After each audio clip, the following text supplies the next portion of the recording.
வணக்கம் தலைவா, அனைவருக்கும் இனிய வணக்கம். இன்னைக்கு நம்ம இந்த வீடியோவில் தமிழக அரசு போக்குவரத்து கழகங்களில் வந்திருக்க முக்கியமான தகவல்களை இந்த ஒரு வீடியோவில் நம்ம பார்க்கலாம். ஸோ டிஎன்எஸ்டிசி அப்படின்னு சொல்லக்கூடிய தமிழக அரசு போக்குவரத்து கழகத்தில் டிசிசி உடைய 2025 நியமனங்கள் மீண்டும் போட போகிறாங்களாம்.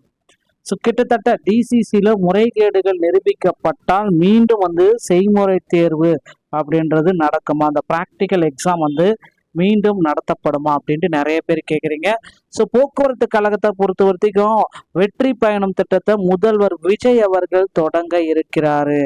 மகளிருக்கு வெற்றி பயணம், ஸோ இந்த திட்டத்தை முதல்வர் விஜய் அவர்கள் விரைவில் தொடங்க இருக்காரு. ஸோ இந்த ஜூன் மாதம் 20 முன்னாடி வெற்றி பயணம் திட்டத்தை துவங்க போகிறதா சொல்லியிருக்காங்க. என்னன்றதை பற்றி நம்ம பார்க்கலாம்.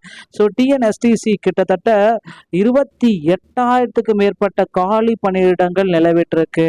டிரைவர் கம் கண்டக்டர் இந்த பணியிடங்களை எப்பொழுது நிரப்ப போறாங்க, இதை பற்றின ஒரு முழுமையான அலசலை தான் இந்த ஒரு வீடியோவில் நம்ம பார்க்கலாம். ஸோ நீங்கள் நம்முடைய சேனலை முதல் முறையாக பார்க்குறீங்க அப்படின்னா மறக்காம ஒரு சப்ஸ்கிரைப் பெல்ல கிளிக் பண்ணி வச்சுக்கோங்க. போக்குவரத்து கழகத்தில் 2026 காலி பணியிடங்கள் மிகப்பெரிய அளவில் நிலவிட்டிருக்குங்க. மகளிருக்கு வெற்றி பயணம் இலவசம் என்ற திட்டத்தை முதல்வர் விஜய் அவர்கள் விரைவில் தொடக்க போறாரு.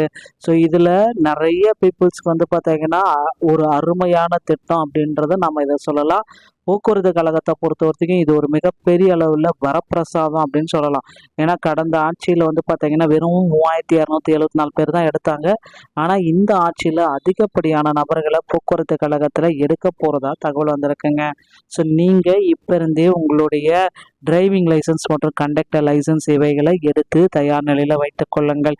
எப்பொழுது வேண்டுமானாலும் இந்த அறிவிப்பு உங்களுக்கு வரலாம். ஸோ நண்பர்களே, போக்குவரத்து கழகத்தில் தற்சமயம் 2025 நடைபெற்ற டிசிசியுடைய நியமனங்களில் பல்வேறு விதமான முறைகேடுகள் அப்படின்றது குறிப்பிட்டிருக்காங்க. ஸோ இந்த முறைகேடுகளை தவிர்ப்பதற்கு ஒரு புதிய அறிவிப்புகளை போக்குவரத்து கழகம் ஒரு டிரான்ஸ்பரன்சி எப்படியெல்லாம் நாங்கள் வேக்கண்ட் எடுத்தோம், யாருக்கெல்லாம் முன்னுரிமை கொடுத்தோம் அப்படின்ற மாதிரி ஒரு டிரான்ஸ்பரன்ஸான ஒரு அப்டேட்டை வெளியிடுவாங்க அப்படின்றது எதிர்பார்க்கப்படுது. ஸோ யாரெல்லாம் இதில் முன்னுரிமை பட்டியலில் இருந்தாங்க இவங்களுக்கு எல்லாத்துக்குமே நாங்கள் கொடுத்தோம், இவங்களெல்லாம் இந்த காரணத்திற்காக நாங்கள் ரிஜெக்ட் செஞ்சோம் அப்படின்ற மாதிரி ஒரு வெள்ளை அறிக்கை போக்குவரத்து கழகத்தில் வெளியிடுவாங்க அப்படின்ட்டு மக்கள் ஒரு பக்கம் எதிர்பார்த்துட்டே இருக்காங்க. ஸோ நீங்களும் பார்த்தீங்கன்னா போக்குவரத்து கழகத்தில் இந்த டைமை பயன்படுத்தி கொள்ளுங்கள். ஸோ 2026 டிரைவர் தனியாக கண்டக்டர் தனியாக எடுக்க போகிறாங்க. அதிக அளவில் போக்குவரத்து கழகத்தில் ஆட்களை எடுக்க போகிறது உறுதிங்க. ஸோ மக்களே கவலையே பட வேண்டாம். போக்குவரத்து கழகத்தில் புதிய புதிய அறிவிப்புகள் விரைவில் வரும் அப்படின்றது எதிர்பார்க்கப்படுகிறதுங்க. ஸோ நண்பர்களே, இந்த ஒரு வீடியோ தகவல் உங்களுக்கு பிடிச்சிருக்கும் அப்படின்னு நினைக்கிறேன். பிடிச்சிருந்தா நீங்கள் நம்முடைய சேனலை சப்ஸ்கிரைப் அண்ட் பெல்லை கிளிக் பண்ணி வச்சுக்கோங்க. மீண்டும் ஒரு நல்ல தகவலோடு நான் உங்களை சந்திக்கிறேன். நன்றி, வணக்கம்.